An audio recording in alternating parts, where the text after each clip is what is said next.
आज मैं आपको एक ऐसे शख्स का वाकया सुनाने जा रहा हूं कि जो इंतहाई गुर्बत से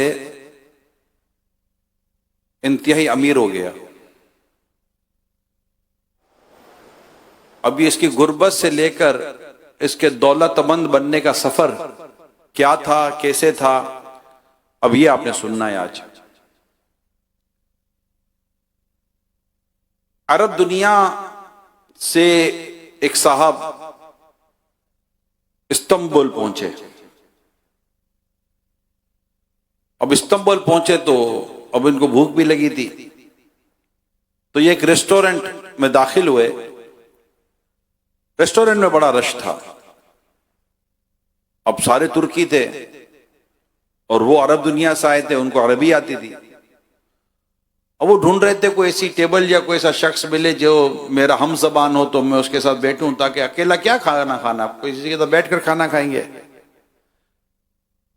वो रेस्टोरेंट में नजर घुमा रहे थे, तो नजर घुमाते हुए इनकी नजर एक शख्स पर पड़ी जो अपने शक्ल वगैरह से यमनी लगा इनको, यमन का, अरब दुनिया है वो भी।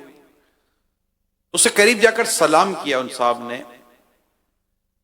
उन्होंने सलाम का बड़ा प्यारा जवाब दिया और उन्होंने कहा, क्या आप यमन से हैं? कहा मैं यमनी हूं। अब इनकी अरबी गुफ्तगू शुरू हो गई। तो कहा मैं ढूंढ रहा था कोई मुझे हम जबान मिले तब मैं उसके साथ बैठ के खाना खाऊं। बोला आप कहां से आए हैं? तो उन्होंने अपना बताया कि मैं फला अरब दुनिया से आया हूं। तो कहा फिर तो आप मेरे भी मेहमान है, बैठिए। तो कहा आप भी यहाँ घूमने आए हैं इस्तांबुल? का नहीं, मैं तो मेरा यहाँ यही रहता हूँ और मेरा बिजनेस है यहाँ पर। बड़ी हैरत हुई कि यार ये यमन का आदमी है और यहाँ बिजनेस करता है। तो मैं बैठ गया उनके साथ। फिर खाना वगैरह मंगवाया, खाना खाते रहे तो एक ताल्लुक जब बन जाता है। तो ये जो यमनी थे इनका बड़ा किस्सा था, बड़ा वाकया था। बात तो फिर उन्होंने मुझे अपना पूरा वाकया सुनाया। वो कहते हैं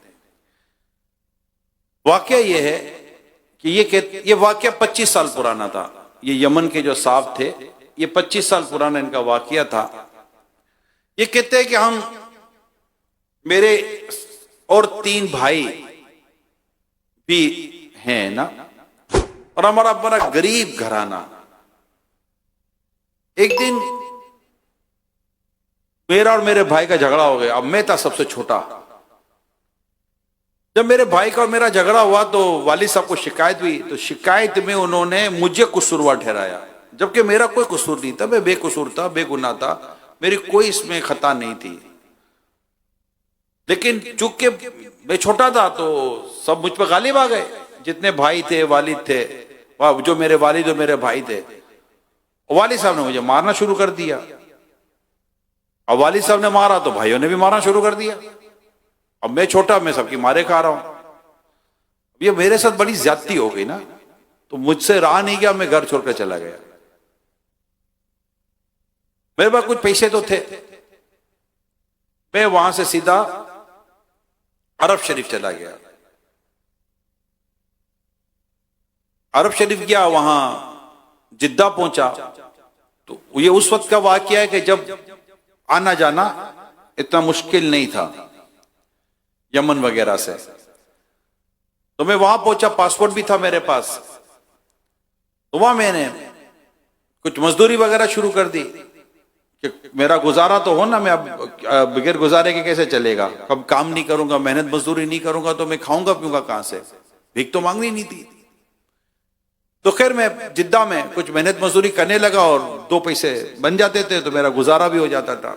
इन्हीं दिनों में हज का मौसम आ गया। तो मुझे मालूमात तो कुछ हो ही नहीं थी। तो मैं मक्का मुकर्रमा चला गया। अब जिद्दा से मक्का मुकर्रमा 1-1.5 घंटे का, आप अगर आप गाड़ी में बैठे तो 1-1.5 घंटे का रास्ता, बल्कि 1 घंटे में पहुंच जाता है। तो मैं मक्का मुकर्रमा आ गया। वहां हाजी थे तो मैंने कहा यहां ज्यादा मुझे कुछ कामकाज मिल जाएगा। तो मैंने वहां भी कुछ काम शुरू किया, मेहनत मजदूरी का काम करता था। तो इसमें जो हज के जो काफिले आ रहे थे, तुर्की से काफिला आया। तो मैंने उस तुर्की के काफिलों में इनका बैग उठाना, बैग रखना, ये सारे, फिर मुझे वहां एक काम मिल गया कि इनका सामान उठाता था, इनके काम कर देता था, और जो कहते थे मैं करता रहता था, इधर भागता उधर भागता, मुझे 2 पैसे मिल जाते थे। तो तुर्क के जो लोग थे आशिकाने रसूल, ये मेरा ये अमल देखकर बड़े खुश हो रहे थे कि यार ये तो बड़ा मेहनती बच्चा है और बड़ी दौड़ भाग करता रहता है। तो इसमें एक शख्स को मैं ज्यादा पसंद आ गया, समझ आ गया, मेरा काम का अंदाज समझ में आया। तो उसने मुझसे सारा मेरा अहवाल पूछा, तो मैंने बता दिया ये इस तरह है। तो कब तुम तुर्की आ जाओ ना। तो मैं तुर्की में आके क्या करूंगा, वहां तो अब यहाँ को 2 पैसे बन जाते, मेरी मेहनत मजदूरी हुए थे। तो क्या ये मेरा कार्ड है, जब भी तुम तुर्की, तुम्हें लगे कि तुम्हें तुर्की आना है तो तुम तुर्की आ जाना और आकर मुझे फोन कर देना, इस्तांबुल में मैं होता हूं। मैं वो कह रहे कि अब जब हज का सीजन खत्म हुआ तो हाजी भी चले गए, तो वहां भी थोड़ी वो जो आमदनी का जो जरिया था वो भी कम हो गया, लोग कम हो गए। मुझे बैठे बैठे तुर्की याद आ गया।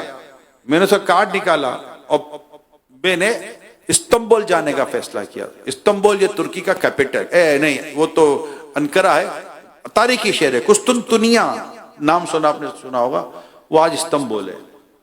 बड़ा तारीखी शहर है और बड़े मज़ारात, यानी साहबा कराम के जबरदस्त मज़ारात तुर्की के अंदर है, और भी बुजुर्गों के मज़ारात तुर्की इस्तांबुल के अंदर पाए जाते। इस्तांबुल बड़ा तारीखी और हिस्टोरिकल सिटी है और है ये, खैर उसकी एक अलग बात है। खैर वो इस्तांबुल पहुंचा, वो कह रहे मैं इस्तांबुल आ गया।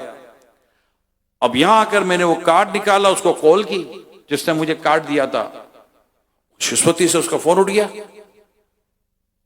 अब जैसे ही फोन उठा तो मैंने कहा मैं फला हूं, बोला पहचान गया हो तो मुझे। देखिए उसने कहा कि अभी फिलहाल मेरे पास जॉब नहीं है, तुम आ गए हो, भले ठीक है तसल्ली रखो। मेरा एक दोस्त है, वो उसका गांव है, वहां उसके गुलाब के जो फूल होते हैं ना उसके खेत है, मतलब गुलाब का फूल उगाता है वो, और वो यहाँ गुलाब के फूल बेचने के लिए हर हफ्ते आता है। वो उसको एक हफ्ते वो अब आने वाला है, तो उसका आने दो, मैं तुम्हारी बात करता हूं, हो सकता है वो तुम्हें उसकी तरफ से कोई काम मिल जाए।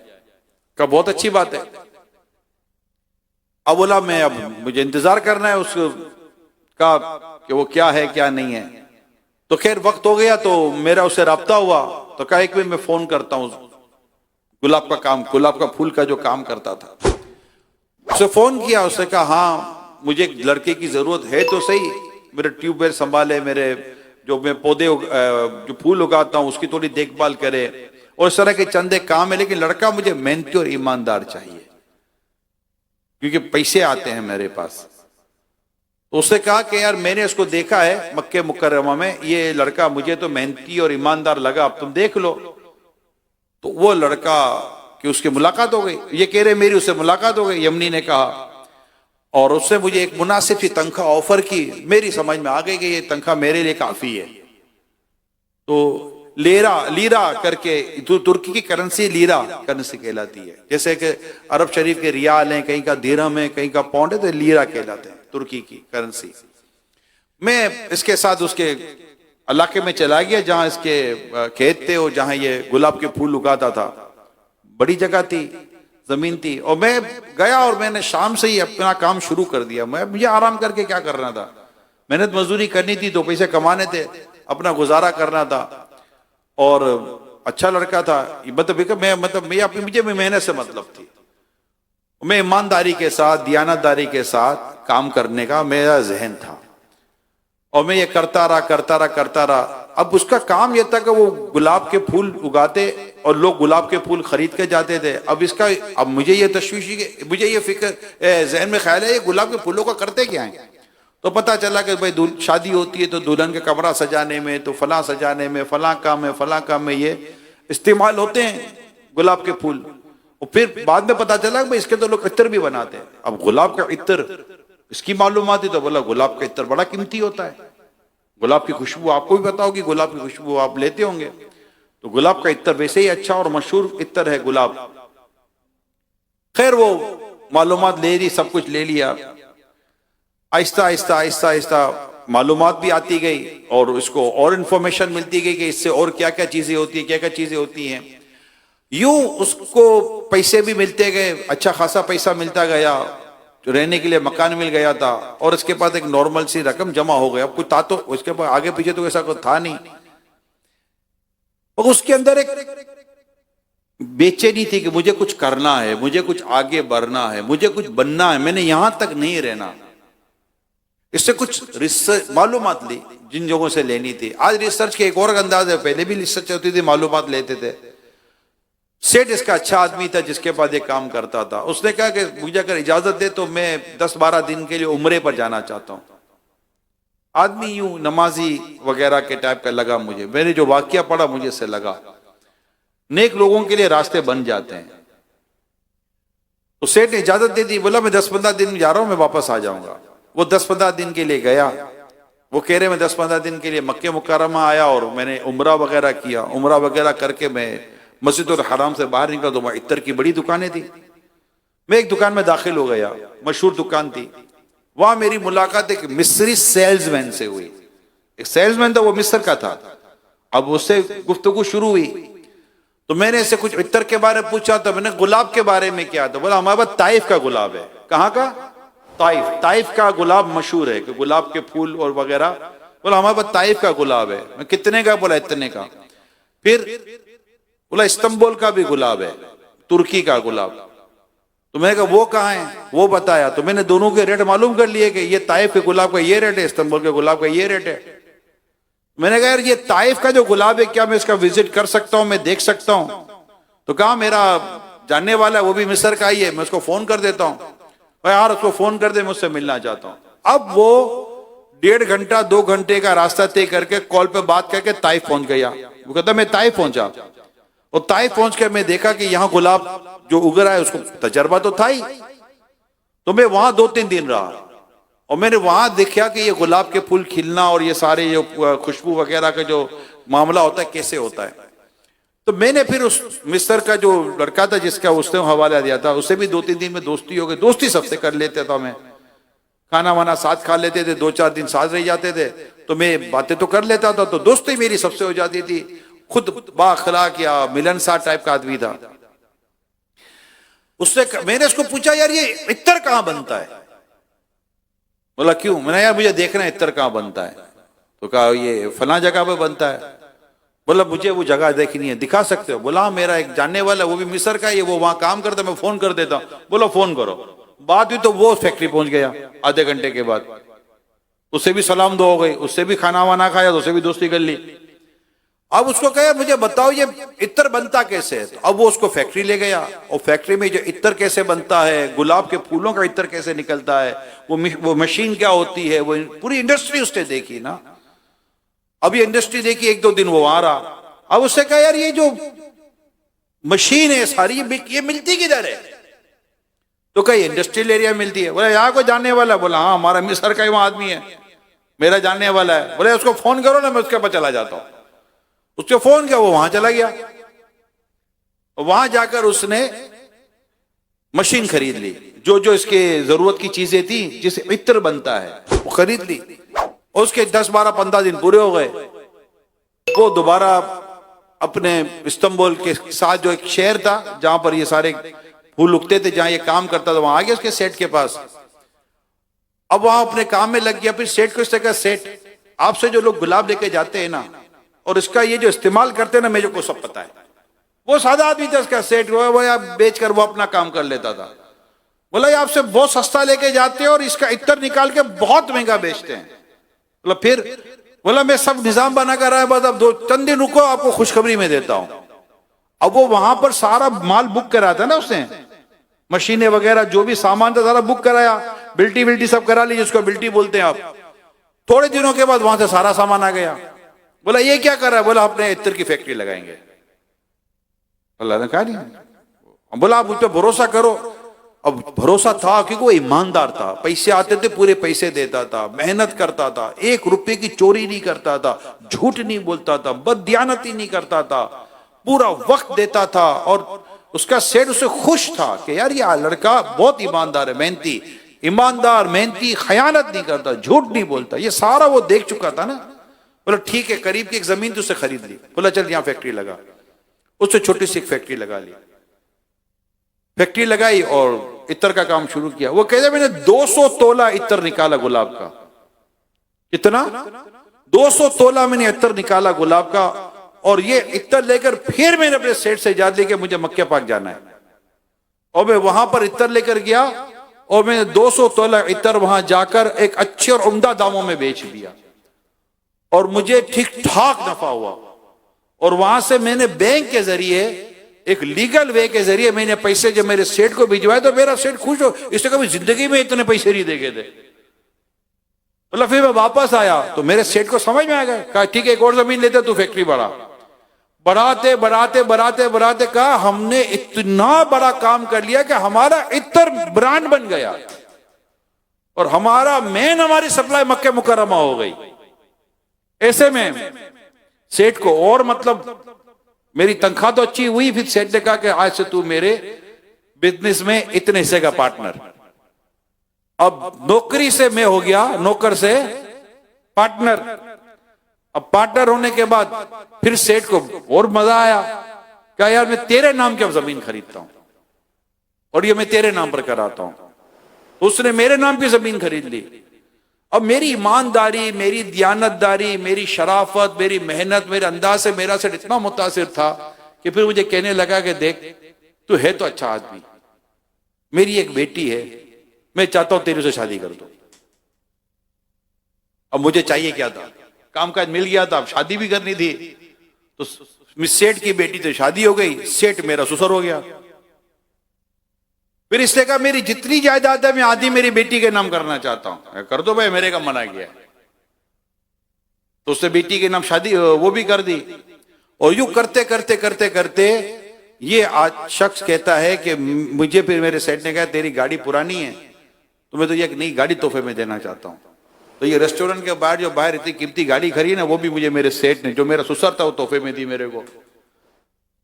तो ये सारी उसने अपनी स्टोरी बताई। बोला यूं करके आज मेरा इत्र ब्रांड है, मेरी बहुत बड़ी फैक्ट्री है और मैं इस तरह काम कर रहा हूं और अब मैं यही हूं। अब मुझे ख्याल आया कि यार मैं इतने सालों से इस्तांबुल में क्यों ना नेशनलिटी अप्लाई कर लूं, शादी भी यहीं कर ली है। तो यूं मैंने नेशनलिटी अप्लाई कर ली और थोड़े अरसे के बाद मेरा पासपोर्ट भी आ जाएगा। मैंने ये पूरा, अब ये वाकया सुन लिया आपने। मैं अभी मजीद, यकीन माने मैंने वाकया बहुत मुख्तसर करके आपको बताया है। ये कई पेजेस पर ये वाकया है, कई सफात पर वाकया है, लेकिन जाहिर है अब मैं पूरा वाकया सुनाऊंगा तो फिर इसके बाद दुआएं होनी है। तो मेन जो चीज थी वो तो मैं आपको, वो भी तो आपको मुझे बयान करनी है, आखिर है क्या। तो इसने पूरा ये वाकया जो आपने सुना, इस पूरे वाकये पर मैंने गौर किया कि यार इस शख्स के साथ हुआ क्या, ये चीज जो उसके साथ हुई है इसके पीछे मकसद क्या था। दौलतमंद बनने की बात नहीं कर रहा मैं, लेकिन इसको जो सक्सेस मिली, इसको जो कामयाबी मिली, इसके पीछे वजूहात क्या थी। मैंने वजूहात पर गौर किया, सच्ची बता रहा हूं, मुझे चंद वजूहात मिली। नंबर एक, ये शख्स ईमानदार था। नंबर दो, अमानतदार था, पैसे आते दे देता, खयानत नहीं करता। नंबर तीन, झूठ नहीं बोलता था, बददियानत नहीं था, नीयत का साफ था। ये अपने लिए नहीं, अपने सेठ के लिए भी काम करके किसी को नतीजा देता था। ये वहां का आकर डंडी नहीं मारता था कि उधर का इतने का, इधर का इतने का, बीच अपनी झूठी कमीशन निकाल ली, अपना झूठा नफा निकाल लिया। ऐसा कुछ भी नहीं करता था ये शख्स। ये शख्स ईमानदार आदमी था। कौन था? जोर से बोले, जोर से बोले, कौन सा? ये कौन था? ईमानदार था, अमानतदार था, ये दियानतदार था। और दूसरी बात जो इसके पूरे वाक्य में मैं पता चली, मेहनती था। क्या था? मेहनती था, मेहनत करने वाला था, दौड़ भाग करने वाला था, हर दरम नहीं था, पढ़ा नहीं रहता था, वह काम ही नहीं है। काम के तुझे सोफे के पास काम के सलाम करने हाजिर होगा कि हजरत अगर आपका आराम पूरा हो गया तो मैं मौका में चांस आपके पास हाजिर हूं, क्या हुक्म है मेरे आका। मार्केट में बड़ी जोर की तेजी आई हुई है, अगर आपकी नींद पूरी हो गई हो, आपका आराम पूरा हो गया हो, आपकी चाय की चुस्कियां खत्म हो गई हैं, तो हजरत मेरे साथ थोड़ी मार्केट चलिए, मैं मौका आपके पास चल कर आया हूं, चांस। कभी ऐसा हुआ है यार? पड़े रहते हैं, बाप बोलता है निकल काम के लिए, कोई काम ही नहीं है। अरे भाई ये सारी दुनिया क्या मांग कर पल रही है? मेहनत, मजदूरी, अमानतदारी, ईमानदारी, ये आपको नतीजा निकाल के देगी।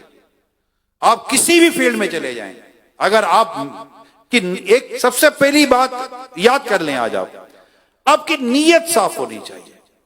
आपकी नीयत में खोट, नीयत में बदनीयत में फ्रॉड, नीयत में मकर, नीयत में झूठ, नीयत में किसी को धोखा देना नहीं होना चाहिए। ये आज तय कर लें आप, मैं नीयत का साफ रहूंगा इंशाअल्लाह ताला।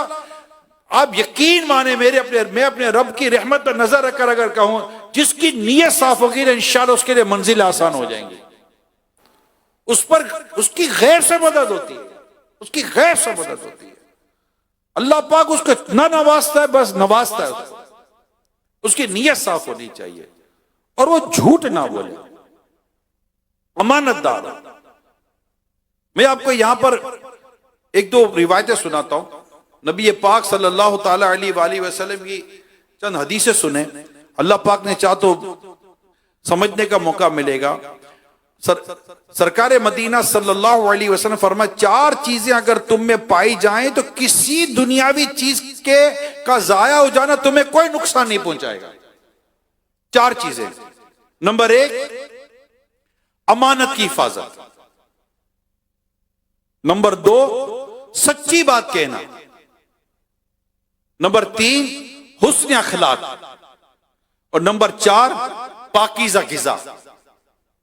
अपनी गिज़ा पाकीज़ा, अमानतदारी यानी अमानत की हिफाजत, सच्ची बात कहनी है, झूठ नहीं बोलना और अखलाक अच्छे हों। इंशाअल्लाह ताला दुनिया और आखिरत में रब ने चाहा तो कामयाबी नसीब हो जाएगी। हमारे यहाँ पैसा बनाने के लिए, पैसा क्या यार, कुछ भी पैसा नहीं बनता, यकीन माने। पेट्रोल के बिल में डंडी मारते हैं यार मुलाजिम। माफी चाहता हूं अगर कोई मुलाजिम मुझे से सुन रहे हैं, पेट्रोल भराने जाते हैं, सेठ की गाड़ी के अंदर डंडी मार। पेट्रोल पंप वालों से इनकी मीटिंग की सेटिंग हुई होती है।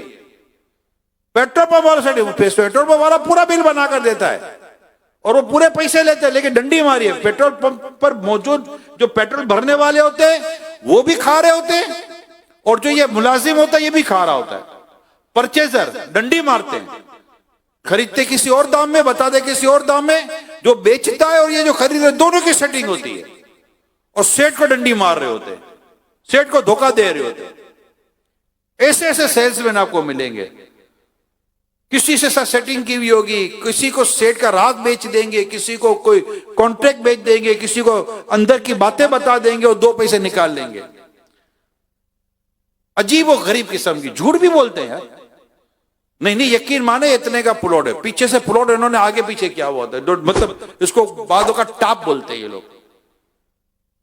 टाप मारनी है इसमें अगर झूठ बोलते हैं तो क्या, मतलब क्या मिलेगा इनको।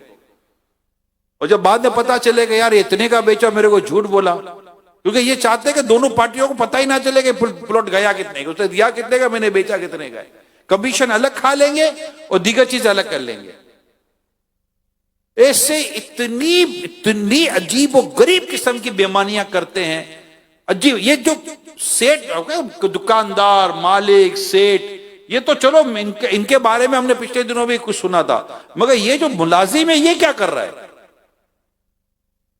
ये क्यों डंडी मार रहा है? ये क्यों किसी कंपनी के साथ मिलकर अपनी कंपनी को नुकसान पहुंचा रहा है? ये क्यों सेठ को नुकसान पहुंचा रहा है? सेल में, परचेज में, कमीशन में, कितनी चीजों में नुकसान पहुंचा। फैक्ट्री से चोरी करके बाहर माल ले जाते हैं, मुझे पता है। अब इतनी बड़ी फैक्ट्री है, सेठ को क्या पता होगा? ये सीसीटीवी कैमरे भी इनको नहीं पकड़ पाते ना, इनको सब पता होता है कि कैमरे का रुख किधर कब जाएगा। इनका तो कैमरा भी खराब हो जाता है, क्योंकि अंदर से भी सारी तरकीब होती है। अकेला तो खाता नहीं है, वरना कोई खाने देगा। चौकीदार तक तो मिले हुए होते हैं फैक्ट्री के। ये जो मुझे देख और जिनको पता है उनको पता है कि मैं जो क्या कह रहा हूं। फैक्ट्री के चौकीदार तक मिले हुए होते हैं, सेल्समैन मिले हुए होते हैं, सुपरवाइजर मिले हुए होते हैं, मैनेजर मिले हुए होते हैं। और जब बाद होगा सेठ को पता होगा सारे मिले हुए हैं। अभी सेठ बोला करूं तो क्या करूं यार, आवेगा हवा बिगड़ा हुआ है, क्या करूं कुछ समझ नहीं आ रही। इतना माल चोरी करते हैं सेठ का, पता नहीं क्या मसला है। अमानतदारी कहां चली गई, सच्चाई कहां चली गई, दयानतदारी कहां चली गई। हदीस पाक में आता है जो अमानतदार नहीं इसका कोई दीन नहीं। अच्छा, ऐसे जो भी ये कर रहे होते आखिर कर करके क्या कर लिया? कितने उन्होंने बंगले और कोठियां खड़ी कर ली, और अगर कोठियां बंगले खड़े कर भी दिए इन लोगों ने, कल मरने के बाद अपने रब को क्या जवाब देंगे?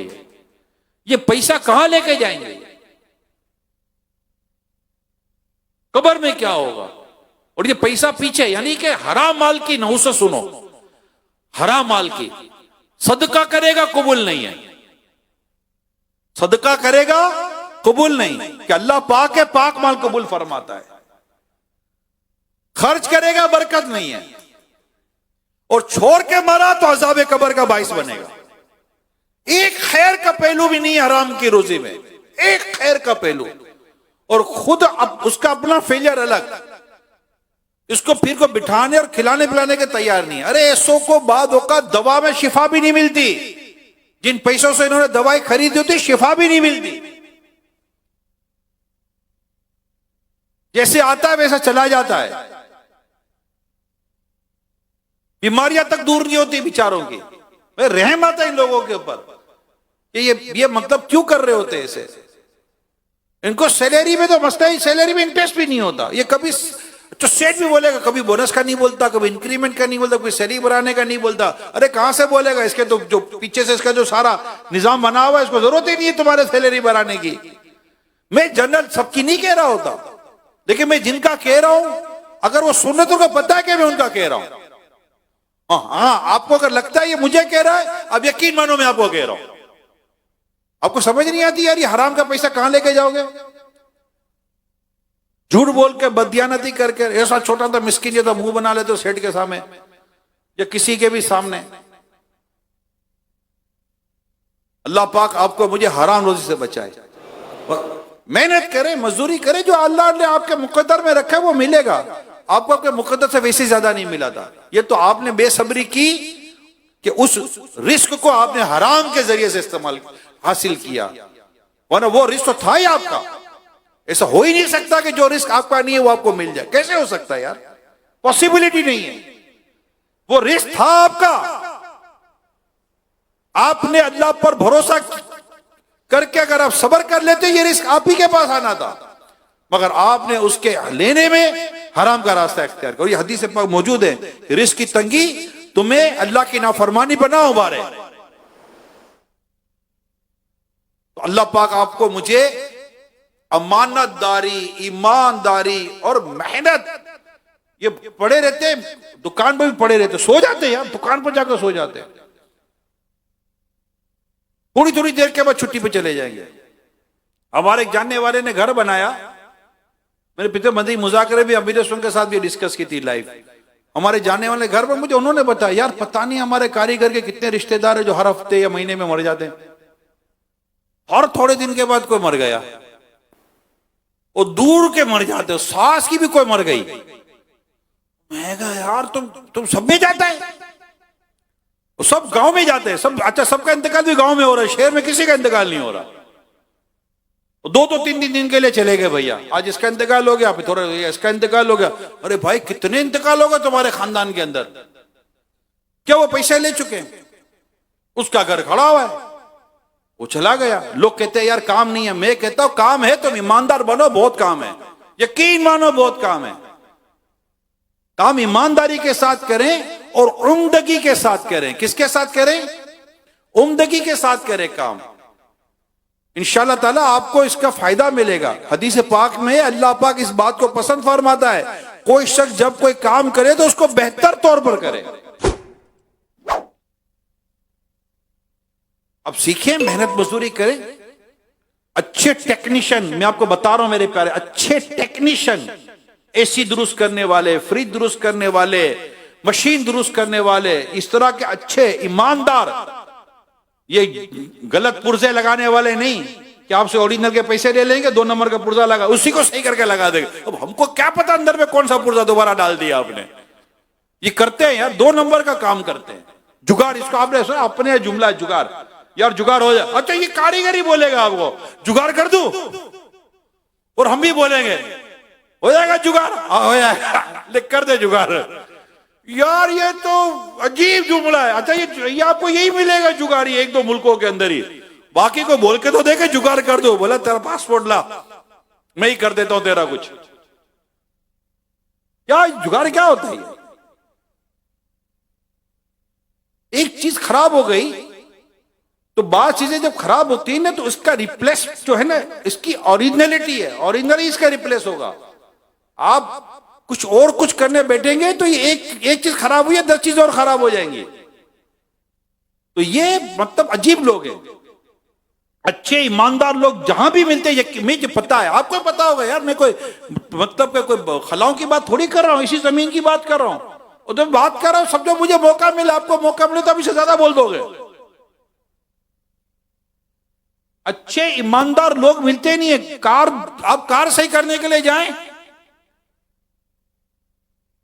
बहुत कम लोग मिलते हैं जो ईमानदार होते हैं, कि उन्होंने वही चीज जो निकाली थी लगाई, वो आपको बता देगा ये निकाली ये लगाई, ओरिजिनल लगाई क्या लगाई, बस अब हमें क्या पता यार क्या है।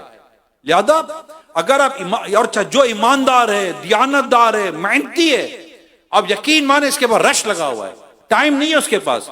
दुनिया में इसके लिए स्पेस है, दुनिया में ऑल ओवर द वर्ल्ड। मैं आपको सही बता रहा हूं, दुनिया, ये जो हमारे नौजवान कहते हैं ना बार बार रोजगार नहीं है, रोजगार नहीं है, रोजगार नहीं है, नौकरी, अच्छा बात हो, अरे भाई कितनी नौकरी मिलेगी, कितनी नौकरी मिलेगी? इतना मील, इतना फैक्ट्री, इतना कारोबार खुल रहा है कि आपको नौकरी मिलेगी? नौकरियां नहीं है इतनी। आप अपने रोजगार की तरफ जाएं, कुछ हुनर सीख लो प्यारे साहब, हुनर सीख ले, स्किल सीख ले, शर्म ना करें। कारपेंटर कभी अच्छा कारपेंटर कब फारिग है बताओ? कुर्सियां, टेबल, फर्नीचर बनाने वाला मुझे बताओ, दरवाजा लगाने वाला कब फारिग है? टाइम नहीं है इन लोगों के पास, अच्छे लोगों के पास टाइम नहीं है, मैकेनिक के पास टाइम नहीं है, कलर करने वालों के पास टाइम नहीं है, अच्छे लोगों के पास। अच्छा प्लम्बर हो, टाइम नहीं है, प्लम्बर के पास कहां टाइम है यार? अब प्लम्बर भी प्लम्बर है, हम कोई प्लम्बरिंग कर गया भैया, अब क्या कर लोगे? वो कर गया, वो जो लगाना था लगाया ही नहीं, अब छत टपक रहा है, अब क्या कर लोगे? आपका छत टपक पड़ा तो, आपका नलका लीक हो गया, अब क्या कर लेंगे? कुछ नहीं। अच्छे प्लम्बर कब मिलेंगे? तो ये चीजें जो है ना, ये कब करेंगे? ये आता हो, मैं सही बता रहा हूं आपको, ईमानदार हो, मेहनती हो, दियानतदार हो, उसके पास रब ने चाहा तो रोजगार की कमी नहीं आएगी। और एक मुसलमान की शान यह कि वो धोखा नहीं देता, मुसलमान धोखेबाज नहीं होता, मुसलमान झूठा नहीं होता। तो मेरे तमाम इस्लामी भाइयों से, देखने सुनने वालों से दरखास्त है, चाहे आप अपना काम करते हैं, जॉब करते हैं, सर्विस करते हैं, कुछ भी करते हैं, आज ये तय कर लें कि हमने झूठ नहीं बोलना, हमने ईमानदारी इख्तियार करनी है, हमने दियानतदारी इख्तियार करनी है। मैं उमूमन कहता हूं हमारे इस्लामी भाइयों के साथ, यार छोटा मोटा को कारोबार करो, पैसे ही नहीं है। क्या कहते हैं? सही कहते हैं, पैसे नहीं है। मैं कहता हूं लोगों के पास पैसे हैं, मुझे पता है लोगों के पास पैसे हैं, मगर उनके पास लोग नहीं है। अगर हम है ना ईमानदार हो तो तुम्हें पैसे मिलेंगे। इसको मिले थे ना पैसे, इस पर किसी ने इन्वेस्ट किया ना, जिसका मैंने वाकया सुनाया। ईमानदार पर इन्वेस्टमेंट करता है यार, उसने कोई पैसा आप पर उड़ाने के लिए थोड़ी रखा हुआ है। अब मेहनत करे। मेरे एक दो जानने वाले थे, ये वाकया मेरे जिनको भी बताया इनको बहुत अच्छा लगा, और हो सकता है किसी को फायदा हो जाए। मेरे मतलब दो जानने वालों की बात हो रही है, एक को कारोबार चाहिए और एक को कारोबार करने वाला चाहिए। कि पैसे थे, एक बार पैसे नहीं थे। उसने कहा कि यार मैं तुझे कारोबार खोल कर देता हूं, आप कारोबार करो। तो ठीक है। अच्छा मैं बैठा हुआ हूं, हम तीन ही हैं, यूं समझो, मेरे सामने ये दो बात कर रहे हैं। बोला मैं आपको कारोबार खोल कर देता हूं, इतना इतना इन्वेस्टमेंट होगा, मैं लगा दूंगा, पैसे का मसला नहीं है। मुझे पता है पैसे का उसका मसला नहीं था। और वो जो जिसको कारोबार के लिए कह रहे थे ना, वो ईमानदार आदमी है, वो बेईमान आदमी नहीं था, वो मुझे पता है। लेकिन हुआ क्या ये सोना, उसने कहा मैं सिर्फ एक ही शर्त है, क्या दुकान आप खोलोगे, आप बंद करोगे? क्या कहा? बात समझ रहे हैं आप? दुकान आप खोलोगे, आप बंद करोगे? क्योंकि उसको पता था अभी ये अभी दो 2:30 3 4 बजे आएगा, सेठ बनकर तो मेरी दुकान चलेगा किसी? तो फिल्टर हो जाएगा, फिर उसी नौकर से ना मैं पार्टनरशिप कर लूं जो दुकान खोलता है बंद करता है। अब यकीन मानो उससे मना कर दिया, बोला ये नहीं होगा। क्या कहा उसने? ये नहीं होगा। उसने कहा ये नहीं होगा तो ये भी नहीं होगा, नहीं हुई पार्टनरशिप। मगर मुझे इसकी बात बहुत समझ में आई, इन्वेस्टर की बात समझ में मुझे बहुत आई। ये जो इन्वेस्टमेंट करते हैं ना, मैं इनको टिप दे रहा हूं, ईमानदार हो साथ मेहनती भी हो। ईमानदार होते मेहनती नहीं होते, आता नहीं है करना। इसको आता था जिनका मैंने वाकया सुनाया आपको। तो अगर आपको ये सलाहियतें हैं, ये सब कुछ है जो मैंने आज आपके बयान में दिया है, मेरे रब ने चाहा तो आपको इंशाअल्लाह ताला कभी तकलीफ, रब ने चाहा तो नहीं होगी, आपको तकलीफ नहीं होगी। और आप इंशाअल्लाह अच्छा खाएंगे, अच्छा पिएंगे, किसी के मोहताज, अल्लाह ताला वैसे मोहताजी से हमारी हिफाजत करे और हमें ईमानदारी अता फरमाए और ईमानदारी के साथ जीना नसीब फरमाए।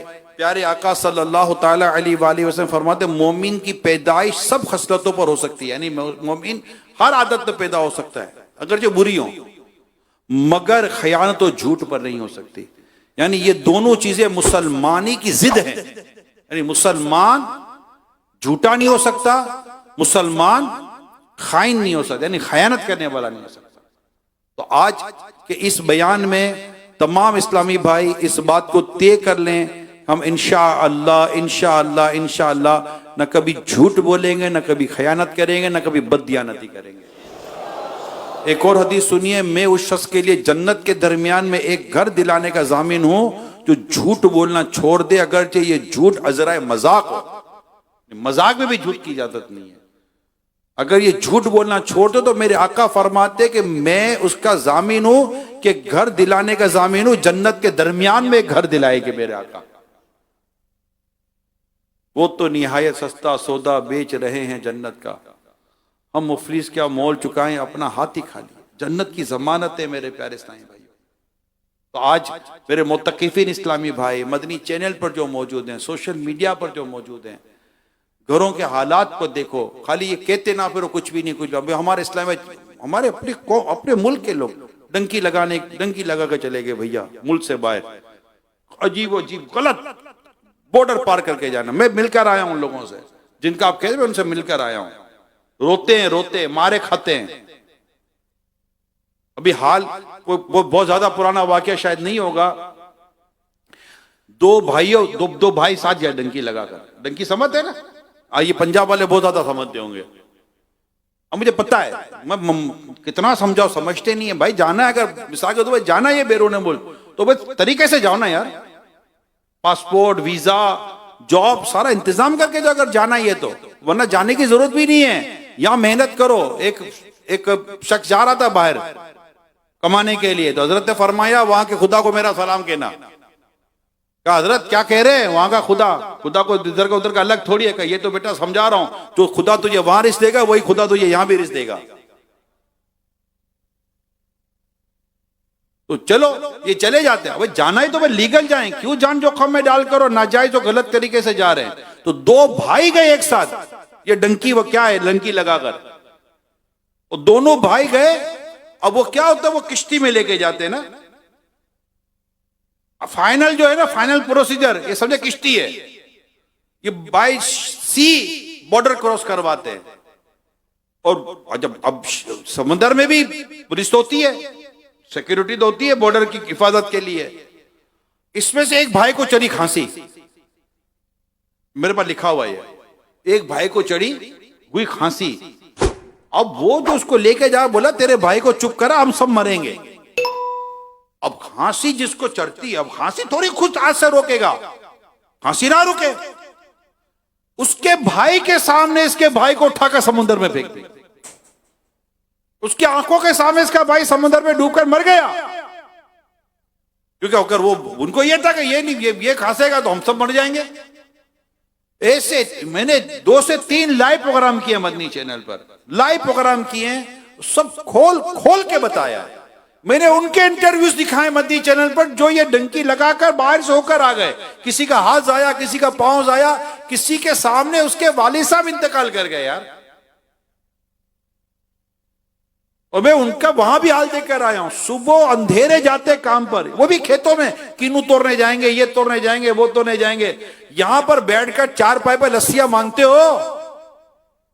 अगर जितनी मेहनत वहां करते हो ना, इतनी आधी मेहनत भी यहां करो ना। और बाहर मुल्कों का रुख करने के बजाय गांव से चलो शहरों का सफर कर लो। शहरों में कारोबार है, शहरों में कामकाज है। मगर नहीं, जाना वही है। वहां जो दीन ईमान अकायद के मामलात हैं और जिसके जो खतरात है वो अलग है। मैं इसलिए कहता हूं ज्यादातर, और कुछ नहीं, ज्यादातर मेरी वजह यह होती है कि बच्चों की परवरिश के मामलात आगे प्रॉब्लम करते हैं। फिर डॉक्यूमेंट नहीं बने होते, आ नहीं सकते। यहां मां का इंतकाल हो गया, वालिद का इंतकाल हो गया, बहुत कुछ खत्म हो गया, नहीं आ सकते। वो डॉक्यूमेंट ही नहीं, पता आएंगे तो वापस नहीं जा सकेंगे। वो जाएंगे कैसे, पकड़ लेंगे हमको। ये सारे मसाइल मैंने आज आपके सामने वो बोल दिए और समझा रहा हूं। ईमानदारी, मेहनत, दयानतदारी के साथ काम करे, अल्लाह पाक की रहमत से यहां भी अच्छा रोजगार, अच्छा रिस्क मिलेगा। अपने आप को नमाजी बनाए, ईमानदार बनाए, नेक बनाए, सुन्नतों का पेकर बनाए। अल्लाह पाक अपनी रहमत से गैब से रिस्क अता फरमाएगा। तुम्हें वहां से रिस्क देगा जहां तक तुम्हारा गुमान तक नहीं जाता। अल्लाह करीम है। वो परिंदे को कैसे रिस्क देता है? जो अपने घोंसले से भूखा निकलता जरूर है, अपने घोंसले में भूखा आता नहीं है।